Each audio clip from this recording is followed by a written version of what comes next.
नमस्कार, आप देख रहे हैं सी न्यूज भारत। मैं हूं आपके साथ प्रिया श्रीवास्तव। वक्त हो गया मध्य प्रदेश छत्तीसगढ़ बुलेटिन का, जो हम बात करेंगे दोनों राज्यों की खास खबरों पर। शुरुआत करेंगे धमधा से, जहां 9 कुंडीय गायत्री महायज्ञ का आयोजन किया गया। इसकी झलकियां आइए आपको इस रिपोर्ट में दिखाते हैं। ऐतिहासिक नगर धमधा में 9 कुंडीय गायत्री महायज्ञ में मनुष्य में देवत्व के उदय के लिए आहुतियां दी गई। महायज्ञ में पारंपरिक वेशभूषा में दंपति यज्ञ विधान पूरा कर रहे हैं। पावन बना दे हे देव सविता की भावना से मंत्रोच्चार के साथ यज्ञ में सम्मति अर्पित की गई है। गायत्री परिवार और धर्म धाम गौरव गाथा समिति विदारा आयोजित 9 कुंडीय गायत्री महायज्ञ में प्रातः काल मुख्य यजमानों ने पवित्रीकरण कर मन, वाणी और अंतकरण को शुद्ध किया है। इसके पश्चात सर्वोत्तोभृत पूजन कर सभी देवी देवताओं की पूजा अर्चना की गई। शांति कुंज हरिद्वार से आए पुरोहितों ने वैदिक मंत्रोच्चारण कर वातावरण का शुद्धिकरण किया। इसके पश्चात गायत्री मंत्र एवं महामृत्युंजय मंत्र से आहुति दी गई। इसमें पुष्पसंवन संस्कार, दीक्षा संस्कार एवं विद्या आरंभ संस्कार भी कराए गए। यज्ञशाला में शकुंतला यादव, लोकेश्वरी देवांगन, धर्मशीला शर्मा, उषा केसरा, जेठूराम निषाद ने उपाचार की जिम्मेदारी संभाली। यज्ञ में लोक कल्याण एवं वातावरण के परिष्कार के लिए घी व जड़ी बूटी वाली हवन सामग्री से आहुतियां दी गई। श्रद्धांजलियों ने यज्ञ देव प्रभु हमारे भाव उज्जव कीजिए, छोड़ देव उछल कपट को मानसिक बल दीजिए गाते हुए यज्ञशाला की परिक्रमा की। इसके बाद यज्ञशाला में ही जंगल से आए पत्थर में बैठकर भोजन कराया गया। दोपहर 1 बजे से देर रात तक भंडारा चला। वहीं इस अवसर पर आयोजन समिति के संयोजक वीरेंद्र देवांगन, गोविंद पटेल, ईश्वरी निर्मलकर, सुनील गुप्ता, सुजीत ताम्रकार, वीरेंद्र सोनी, दुर्गेश देवांगन, केशव देवांगन सहित कार्यकर्ता उपस्थित थे। दीप यज्ञ से रोशन हुई यज्ञशाला। रात्रि में शांति कुंज प्रतिनिधि, गायत्री साधना केंद्र रिसाली भिलाई के महेंद्र वर्मा, पृथ्वीपाल साहू, पन्नालाल वर्मा आदि लोग उपस्थित रहे। वैज्ञानिकों ने ये अपने शोध से ये प्रमाणित किया है कि यज्ञ से मन भी शुद्ध होता है और वातावरण भी शुद्ध होता है। वातावरण में जो तामसिक वृत्तियाँ हैं वो नष्ट होती हैं और पारजन्य की वर्षा होती है, जिससे हम लोगों का स्वास्थ्य भी अच्छा रहता है, वायु प्रदूषण कम होता है। तो ये सब लेखों का यज्ञ का अभी और बहुत सारी रिसर्चें चल रही हैं। जो शांति कुंज हरिद्वार का एक केंद्र है ब्रह्म वर्चस्व शोध संस्थान, वहाँ यज्ञ के लेके बहुत सारी शोध चल रही हैं।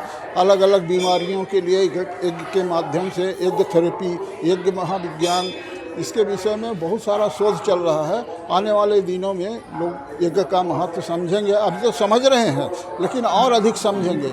यज्ञ हमारे जीवन का नैतिक कर्तव्य है। हम प्रतिदिन हमको यज्ञ करना चाहिए।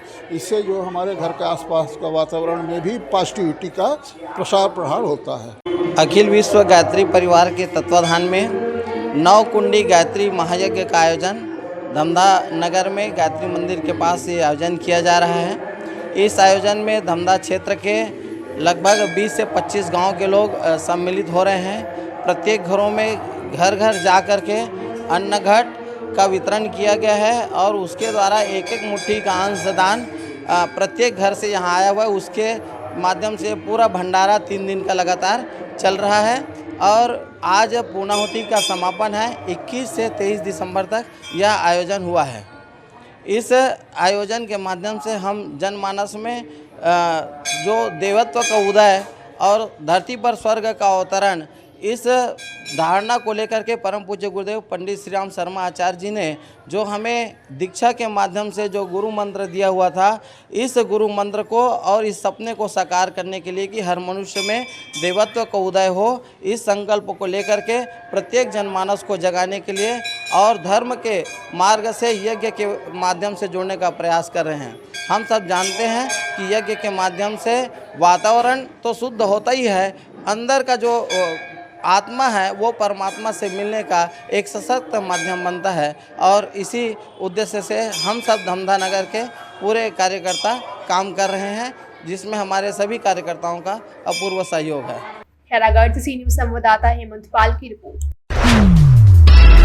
इसी के साथ बढ़ेंगे आगे, जो रीवा में एनडीपीएस के फरार आरोपी को गिरफ्तार किया गया है। पुलिस को यह सफलता कैसे मिली, आइए आपको इस रिपोर्ट में दिखाते हैं।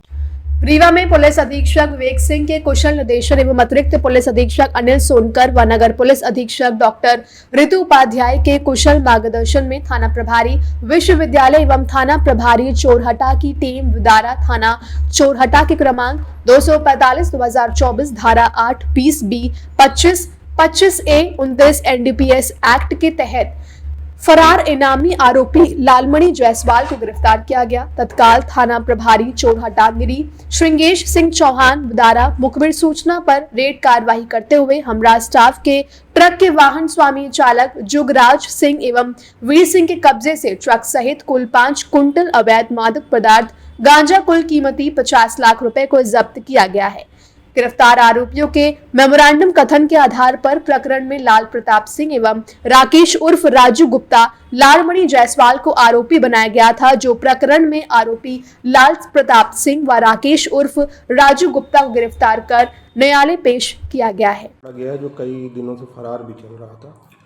एक बड़ी खेप चोरहटा पुलिस और बाकी रीवा पुलिस की अन्य टीम ने मिलकर पकड़ा था मई 2024 में, जिसमें 5 कुंटल गांजा केमिकल के ड्रम्स के नीचे छिपा के उसको लाया गया था उड़ीसा साइड से, और जिसमें हमने 4 आरोपियों को पूर्व में इसमें गिरफ्तार कर लिया था।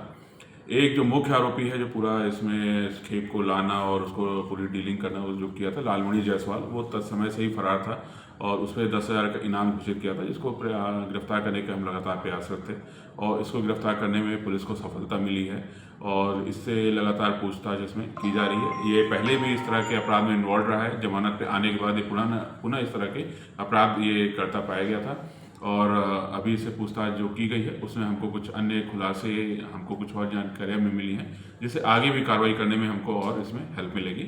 और जो पूरा लिंक है यहाँ से उड़ीसा से जो सप्लाई होता है, जो पूरे MP या अन्य स्टेट्स में भी होता है, तो उसके बारे में हमको कई अहम जानकारी मिली, जिस पर आगे कार्रवाई की जाएगी। सर, गिरफ्तारी कहाँ से हुई?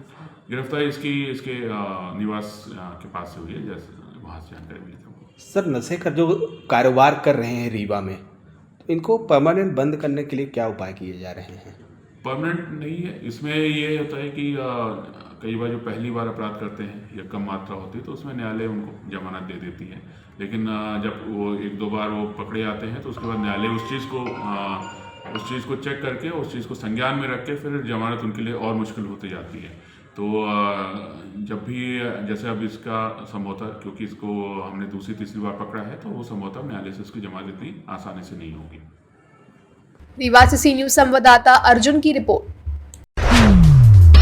इसी के साथ रुक करेंगे बुलेटिन में अगली खबर का, जहां विदिशा के शमशाबाद में नगर परिषद के कर्मचारियों ने वन विभाग द्वारा की गई कार्यवाही का विरोध किया है। ये रिपोर्ट देखिए। विदिशा में शमशाबाद नगर परिषद के कर्मचारियों ने नगर परिषद के एक कर्मचारी पर वन विभाग द्वारा की गई कार्यवाही का विरोध करते हुए सोमवार को नगर में नारेबाजी कर रैली निकालकर सांकेतिक धरना देकर SDM को ज्ञापन देकर वन विभाग द्वारा नपा के कर्मचारी पर कार्यवाही की गई और विरोध किया है कि साथ ही वन पर झूठी कार्यवाही का आरोप लगाकर नपा कर्मचारी पर हुई कार्यवाही वापसी की मांग की है।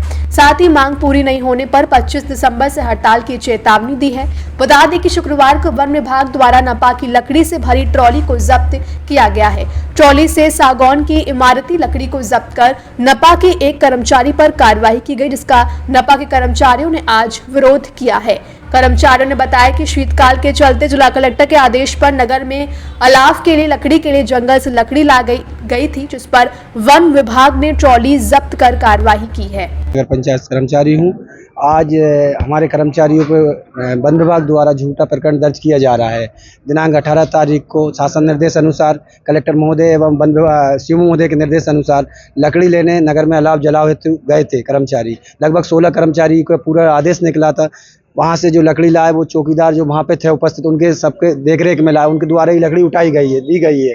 लेकिन यहाँ पर आकर झूठा प्रकरण दर्ज किया जा रहा है कि इमारती लकड़ी है कि क्या है। अब हमारे कर्मचारी जल प्रदाय में स्वच्छता के हैं, वो क्या जाने कि चंदन की लकड़ी है कि सागौन की लकड़ी है, वो तो स्वच्छता पे काम करने वाले हैं।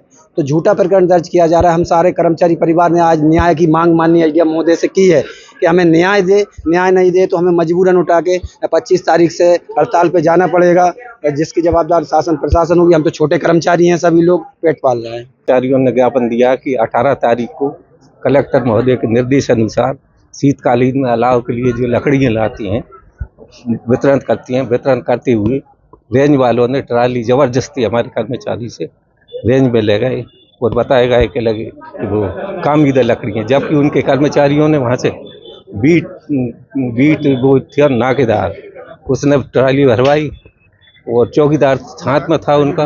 हमने बाकायदा मंजूरी ली थी उनसे। इसके बाद भी हमारे कर्मचारी राजमोहन विश्वकर्मा पर झूठा केस बना। 25 तारीख को आप क्या करने वाले हैं? 25 तारीख को हड़ताल करने वाले हैं अगर सुनवाई नहीं है, काम बंद। सब कर्मचारियों ने क्या करेंगे? काम बंद हड़ताल करेंगे। काम बंद हड़ताल करेंगे और इसके लिए हमने जिले के पदाधिकारियों से संबंध किया और इसके बाद हमारे प्रदेश के अध्यक्ष सुरेंद्र सिंह सोलंकी जी से भी हमारी इस संबंध में बात चल रही है। जंगल से लकड़ी लेके आए थे तो उसको रेंज ने पकड़ लिया और केस बना रहा है मेरे ऊपर, और जबकि उसमें मुझे कोई पता नहीं है। काम की लकड़ी है कि जलाऊ लकड़ी दिख रही थी उसमें। तो वहाँ से लेके आए हम थाने में। थाने वालों ने जेला नहीं कर रहा है, ये फालतू की बेकार हम नहीं रख रहा है, तुम तो बांटो मत बांटो, यहाँ से निकालो। उसे अध्यक्ष महोदय द्वारा बता लगे उसे सुरक्षित रखे वहाँ बैरा हाउस पे चौकीदार रहता है वहाँ। और सुबह पहली फुर्सत में तुम उठा लाना उसे और सब अलाव पे बांट देना। रात को रेंज पहुँच गई वो, तो फिर उन्होंने उनकी कार्रवाई कर दी और मेरे ऊपर अकेले पे केस बनाने की सुन रहे हैं कि केस बना दिया। क्या चाहते हैं आप? तो नगर पालिका पे हो, सरकार पे हो, अपन मैं तो मजदूर हूँ, मतलब कर्मचारी हूँ, जो मुझे आदेश मिलेगा वो मैं करूँगा। विदिशा से सी न्यूज संवाददाता प्रयास विश्वकर्मा की रिपोर्ट। फिलहाल इस बुलेटिन में इतना ही। देश दुनिया की बाकी और खबरों के लिए आप बने रहिए सी न्यूज भारत के साथ।